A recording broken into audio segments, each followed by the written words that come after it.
ধ্বংস ও মানবিক সংকটের মধ্য দিয়ে। ইসরায়েলের অব্যাহত হামলা, অবরোধ ও অর্থনৈতিক বিপর্যয়ের মাঝেও ফিলিস্তিনিরা ঈদের নামাজ আদায় ও পরিবারের সাথে সময় কাটানোর চেষ্টা করেছে।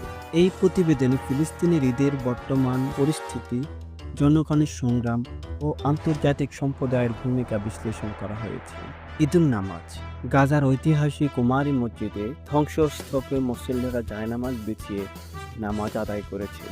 মসজিদের দেওয়ালে বোমার ক্ষতের চিহ্ন থাকলেও ঈদের জামাতে অংশ নিয়েছে 40,000 মানুষ। আল আকসায় কঠোর নিরাপত্তা। ইসরায়েলি বাহিনী আল আকসা মসজিদে প্রবেশকালে মুসল্লিদের উপর হামলা চালিয়েছে, তবুও হাজার মানুষ সেখানে নামাজ পড়তে চলে গিয়েছেন। ঈদ আনন্দ ও বাস্তবতা। শোকের ছায়ায় ঈদ। গাজার 80% বাসিন্দা বাস্তুচ্যুত। অনেকেই প্রিয়জন হারিয়ে ঈদ পালন করেছেন। 11 বছর বয়সী সারাহ আমির বলেছে, এবারের ঈদে কোনো আনন্দে নেই, শুধু মৃত্যু আর ধ্বংস। ইসরায়েলের হামলায় 18,000-এরও বেশি শিশু নিহত হয়েছে।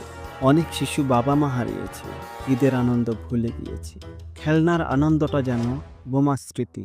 শিশুরা আগে ঈদে বাতি জ্বালাতো, এখন তারা ধ্বংসস্তূপে খেলছে। একটি শিশু বলেছে, আমরা সাজসজ্জা হিসেবে তাঁবুতে দড়ি জ্বলিয়েছি। আন্তর্জাতিক সম্প্রদায়ের ভূমিকা। জাতিসংঘের সতর্কতা। গাজায় গণহত্যা ও দুর্ভিক্ষের কথা তুলে ধরে যুদ্ধবিরতির আহ্বান জানানো হয়েছে। মার্কিন দ্বিচারিত্রা। যুক্তরাষ্ট্র ইসরায়েলকে সমর্থন দিয়েছে, অন্যদিকে ফিলিস্তিনি সমর্থন শিক্ষার্থীদের ভিসা বাতিল করেছে। ফিলিস্তিনিদের বার্তা। ফিলিস্তিনিরা বিশ্ববাসীকে ঈদের শুভেচ্ছা জানিয়েছে, পাশাপাশি ইসরায়েলি দখলদারিত্বের অবসান চেয়েছেন। হামাসের বিবৃতি। হামাস ফিলিস্তিনিদের অবিচারিতার জন্য আন্তর্জাতিক সম্প্রদায়ের সমর্থন চেয়েছে। ঈদ নয়, সংগ্রামী প্রতীক।